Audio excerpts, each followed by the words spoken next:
RICI, la voix de l'Amérique.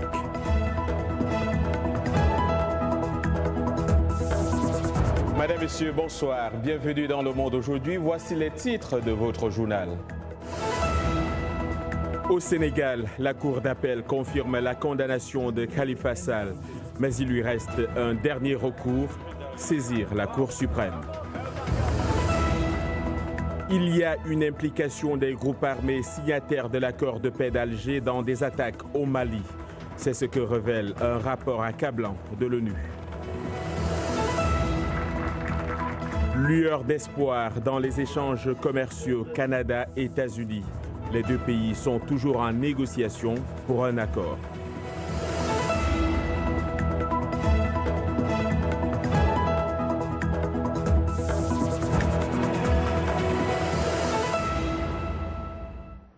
Bonsoir. La Cour d'appel de Dakar a confirmé la peine de 5 ans d'emprisonnement pour le maire de Dakar, Khalifa Sall. Une peine qui pourrait l'empêcher de se présenter à la présidentielle de l'année prochaine. Mais ses avocats ne baissent toujours pas les bras. Abdourahmane Dia. Cette fois encore, les militants du maire de Dakar sont sortis déçus de la salle d'audience. Le palais de justice de Dakar, comme à chaque audience impliquant un homme politique, a accueilli beaucoup plus de personnes et de journalistes ce jeudi. Mais comme en première instance, le résultat reste le même pour l'édile de la capitale sénégalaise. 5 ans de prison pour escroquerie portant sur des fonds publics et usage de faux. Mais pour les avocats de Khalifa Sall, l'objectif est de barrer la route à leur client qui a annoncé son intention de se présenter à la présidentielle de 2019. Ce qui leur importe, c'est d'exécuter les commandes qui leur sont faites par le pouvoir exécutif. C'est des objectifs de politique qui sont poursuivis et non pas un idéal de justice qui est poursuivi.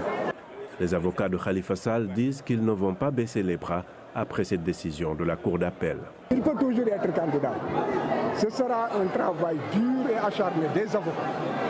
Mais il conserve encore sa chance d'être effectivement candidat et d'être éligible. Le maire de Dakar, âgé de 62 ans, continue de rejeter les accusations de fraude portant sur des fonds publics. Ses avocats ont encore la possibilité de saisir la Cour suprême. Si cette juridiction confirme sa condamnation avant le 26 décembre, date de clôture des dépôts de candidature à la présidentielle, il ne sera pas sur la liste des prétendants. Les avocats de l'État, eux, déclarent que ce procès n'a rien de politique et que son arrestation a précédé sa déclaration de candidature. On reste au Sénégal où la Cour suprême de Dakar a examiné ce jeudi le recours déposé par Karim Wade, le candidat déclaré du PDS à la présidentielle de 2019. Après avoir entendu les différentes parties, la Cour a suspendu l'audience qui devait en principe reprendre vers 17h pour voir rejeter laconiquement déclaré donc le président de la Cour suprême en rendant son arrêt quelques heures plus tard. Pour l'un des avocats de Karim Wade, le député Matik Niang, l'arrêt de la Cour suprême n'exclut cependant pas que Karim soit dans la course à la présidentielle. Angela Merkel poursuit sa tournée africaine après le Sénégal hier. Ce jeudi, la chef du gouvernement allemand est au Ghana, notamment pour une rencontre avec le président Nana Akufo-Addo. La chancelière devait également prendre part à une table ronde organisée par les entreprises allemandes sur les investissements privés au moment où Berlin mise sur le développement du continent pour endiguer les flux migratoires et renforcer la lutte contre la menace djihadiste. Au Sénégal, Mme Merkel a réagi aux propos du président Macky Sall qui a annoncé l'électrification par le solaire de 300 villages sénégalais grâce à un financement de l'Allemagne. Suivez plutôt. En matière d'engagement économique, l'État allemand n'investit pas, c'est plutôt les entreprises privées. Elles doivent prendre ces décisions. Nous pouvons les aider à prendre ces décisions, mais nous ne pouvons pas assumer 100% du risque. Le président m'a dit lors de notre réunion que la perception des pays africains est peut-être encore trop négative, compte tenu des opportunités de développement dont il vient de parler. Et que si vous ne voyez pas les risques, alors peut-être que vous n'accordez pas suffisamment de crédit à l'Afrique. De même que parfois on peint une image idéalisée de l'Europe et une image quelque peu sombre de l'Afrique.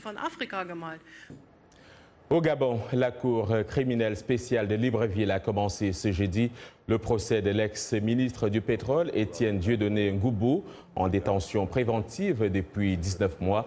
Il est accusé d'avoir détourné quelques 5 milliards de francs CFA. C'est le premier membre du gouvernement gabonais à comparaître devant cette cour, créée en 2018 pour juger les auteurs présumés des détournements de fonds publics d'un montant supérieur à 250 000 francs CFA. Les avocats de la défense des personnes poursuivies dans le cadre de cette opération Mamba de lutte contre la corruption dénoncent une opération à visée politique. Le Conseil de sécurité des Nations Unies a prorogé ce jeudi d'1 an le régime général de sanctions visant le Mali, se rapprochant de l'imposition de sanctions individuelles contre des responsables de groupes armés accusés de contrevenir à l'accord de paix de 2015. Cette prolongation intervient au lendemain de la publication d'un rapport où l'ONU révèle que des groupes armés signataires de l'accord d'Alger pour la paix et la réconciliation signé en 2015 sont fortement impliqués dans bon nombre d'attaques enregistrées dans le pays ces derniers temps. Attaques très souvent dirigées contre les forces armées et de sécurité maliennes. Ces groupes seraient aussi impliqués dans le crime organisé, le trafic des migrants ou encore de la drogue.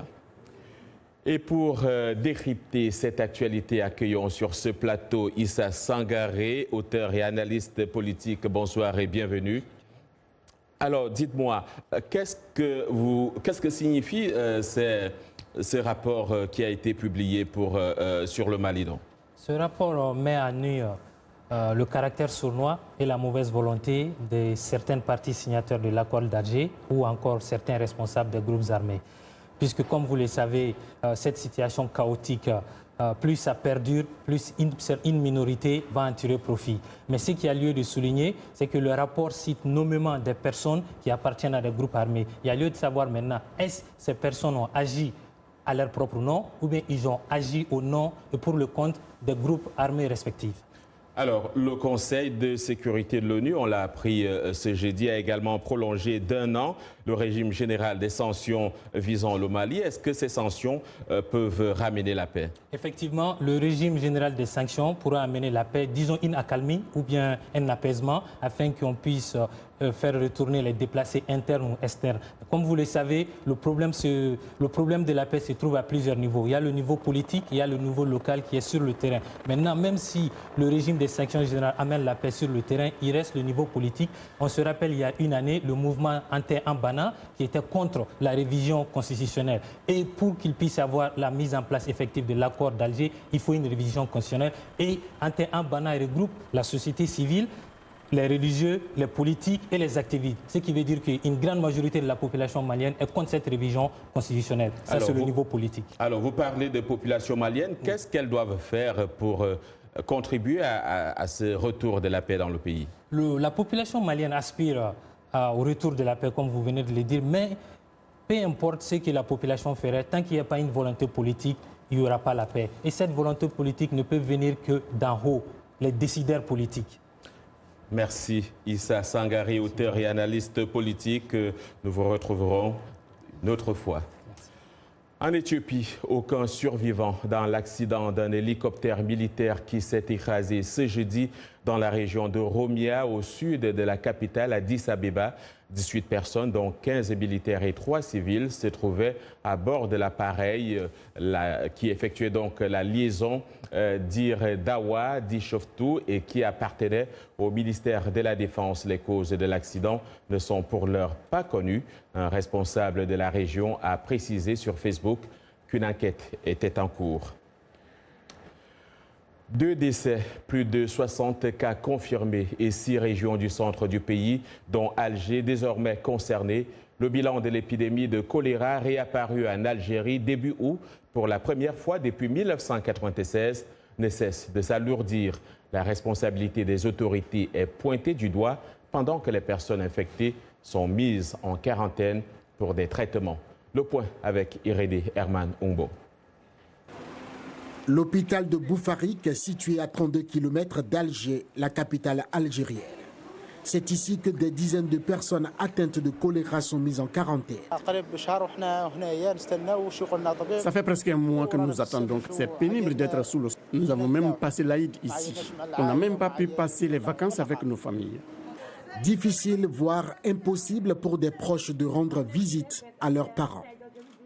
Ça fait 10 jours que je tente de rendre visite à ma mère, mais il ne m'autorise pas. Je suis fatigué, je ne suis pas bien psychologiquement. Je dois trouver une solution. Tout ça me stresse. C'est l'affolement général au sein de la population algérienne, surtout face au silence en matière de communication officielle. Mais le directeur de l'hôpital de Boufarik rassure. Le choléra, c'est rien du tout. Le jeune, il est vulnérable et par un simple geste, on peut l'éliminer. Il est trop sensible à la propreté. Je parle un langage simple pour ceux qui me voient, qui m'entendent, comprennent ce que j'ai envie de dire. Qu'on se lave les mains, qu'on lave ce qu'on mange et qu'on entretient notre environnement et tout ira bien. Beaucoup pointent du doigt les autorités au niveau national et local pour avoir, selon eux, failli à leurs obligations. Le Premier ministre canadien Justin Trudeau s'est dit prêt à négocier de nouveaux accords commerciaux avec les États-Unis, seulement si les intérêts de son pays sont mis en avant. Une ouverture qui permettra de rénover le pacte de libre-échange nord-américain pour l'économie des deux pays. Un reportage de Sletissa Hawk dit par Blanche Sano. C'est lors d'une réunion dans la région de Montréal que le Premier ministre Justin Trudeau l'a annoncé. Notre équipe est actuellement à Washington pour approfondir les progrès réalisés et les prochaines étapes. Et nous nous engagerons de manière positive et constructive comme nous l'avons toujours été. Nous sommes impatients de signer un accord à condition que ce soit bon pour le Canada et bon pour les Canadiens de la classe moyenne. Le Premier ministre canadien affiche un certain optimisme au lendemain de la signature d'un accord commercial entre le Mexique et les États-Unis après de longues semaines de négociations. Pour l'heure, la balle est dans le camp du Canada pour donner naissance à une nouvelle version de libre-échange nord-américain équitable pour tous. Mais je pense que nous leur donnerons une chance d'avoir un accord séparé. Nous pouvons avoir un accord séparé ou nous pouvons le mettre dans cet accord. Alors que l'administration Trump salue le nouvel accord avec le Mexique, les démocrates du Congrès sont prudents. Je suis un peu inquiet que celui-ci ressemble à la Corée du Nord. Vous savez, ils ont une belle annonce, mais nous ne voyons pas les détails. Et qui sait ce que nous verrons après? Les États-Unis et le Canada ont eu des différends concernant les droits de douane sur les voitures, les produits laitiers, les prix des médicaments et la protection de la propriété intellectuelle. Des facteurs qui ralentissent une renégociation rapide de l'ALENA. Mais la volonté affichée des trois dirigeants concernant les négociations devrait faciliter la signature d'un accord tripartite dans les prochains jours. La Jordanie entend voler au secours de la Palestine. Le pays envisage de tenir une conférence le 27 septembre prochain à marge de l'Assemblée générale des Nations unies à New York. Une réunion qui vise à mobiliser un soutien financier et politique en faveur de l'Agence des Nations unies pour les réfugiés palestiniens. Cette conférence sera organisée conjointement avec la Suède, l'Union européenne, le Japon et la Turquie. La commission générale de l'agence a laissé entendre que les 238 millions de dollars récoltés au premier semestre 2018 peuvent déjà permettre d'ouvrir l'année scolaire à temps. En RDC, la distribution des vivres aux personnes touchées par le virus Ebola dans l'est du pays a commencé ce jeudi. L'épidémie a déjà fait 77 morts. Au total, 115 cas de fièvre hémorragique ont été signalés dans la région, a indiqué le ministère de la Santé dans son dernier bulletin sur la situation épidémiologique arrêté au 28 août. Après quelques jours d'accalmie, 2 décès ont été enregistrés à Béni, portant à 77 le nombre total de décès selon ce bulletin. Le Programme alimentaire mondial a indiqué dans un autre communiqué qu'il fournit de la nourriture aux malades hospitalisés et aux soignants dans les hôpitaux de ville de Mangina et Béni. Vous regardez Le Monde aujourd'hui en direct de Washington sur VOA Afrique.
Le Monde aujourd'hui en direct de Washington sur VOA Afrique. Voici les titres de cette seconde partie. Des chiffres qui font froid au dos. Plus de 2,5 millions de nouveau-nés meurent dans le monde un mois après leur naissance. Aux États-Unis, un institut a pris le problème à bras-le-corps. Nous parlerons également en santé de poliomyélite et de cette campagne de vaccination qui se déroule en RDC. Au Togo, la 4e édition de la Foire des droits de la femme se tient en ce moment. Une femme, Kay Lawson, notre correspondante sur place, nous dira de quoi il est question.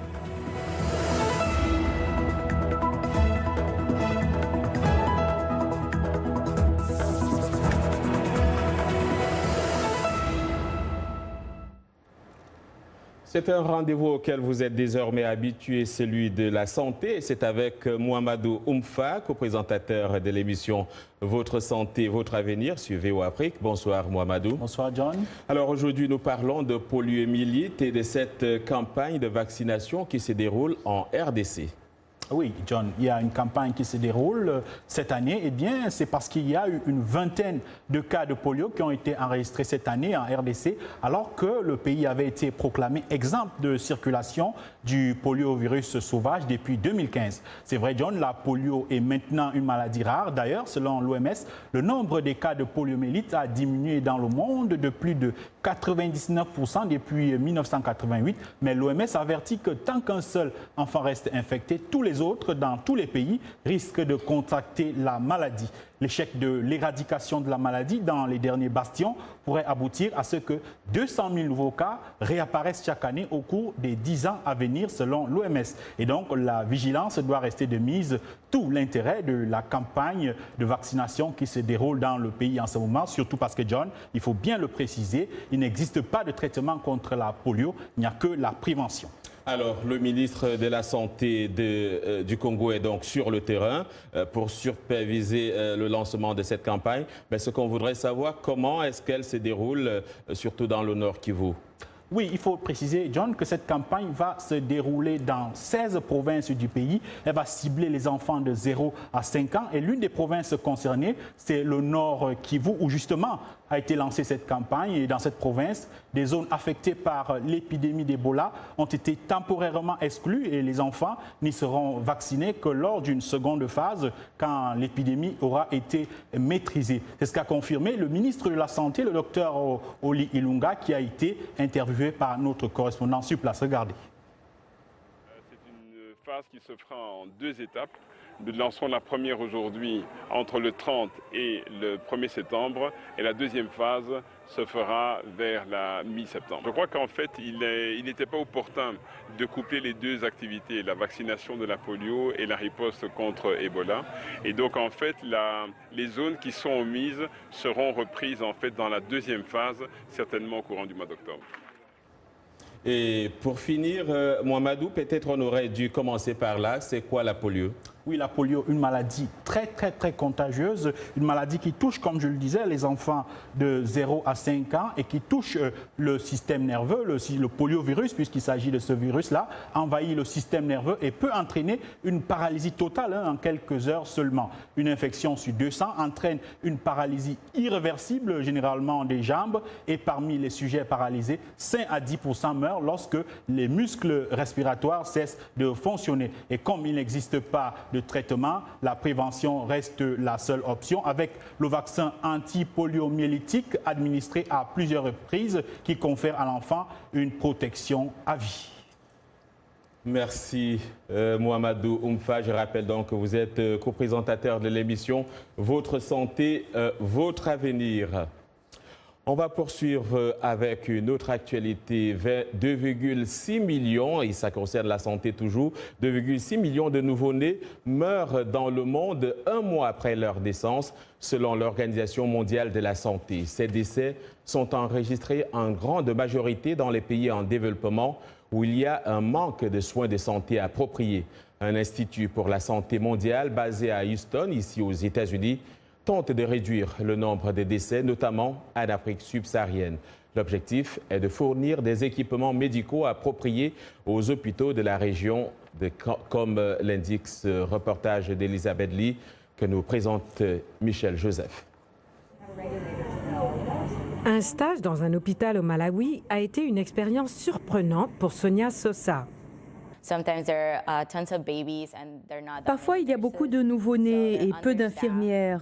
C'était vraiment difficile d'y travailler, ce qui a suscité en moi le défi de travailler dur pour y retourner afin de leur permettre d'avoir accès aux soins dont ils ont besoin.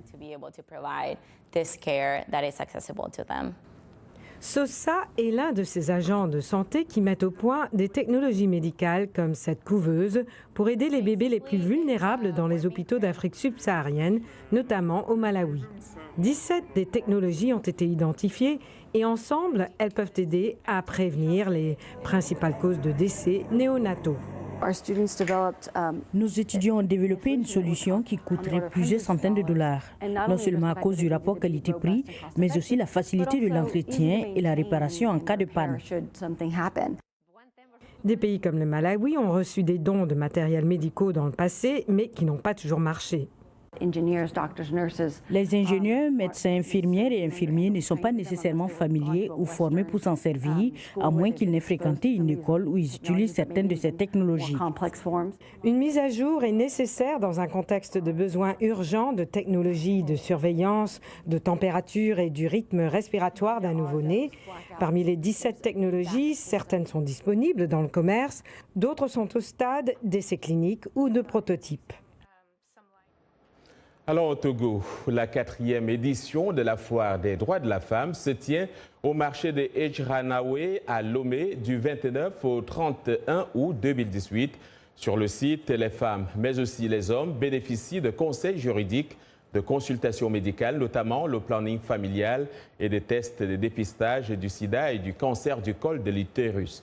Une audience foraine est également organisée pour la délivrance des actes de naissance et de nationalité.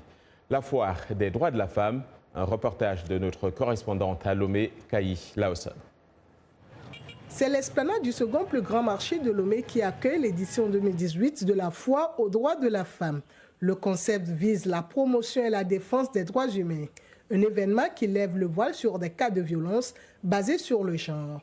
Au Togo, les femmes en union ont une prévalence de 91% de violences psychomorales, dont 41% de violences physiques, 34% de violences économiques et 33% de violences institutionnalisées. La question de la violence, elle s'inscrit aussi dans toute la problématique de l'égalité, de l'équité entre les genres. Au marché de Ejranawe, pendant ces 3 jours, les femmes ont la possibilité de se faire établir leur acte de naissance et certificat de nationalité à des coûts réduits. Le déficit de ces documents d'identité peut être l'une des causes des violences auxquelles les femmes sont exposées. Des femmes commerçantes qui traversent nos différentes frontières pour aller faire leurs activités commerciales.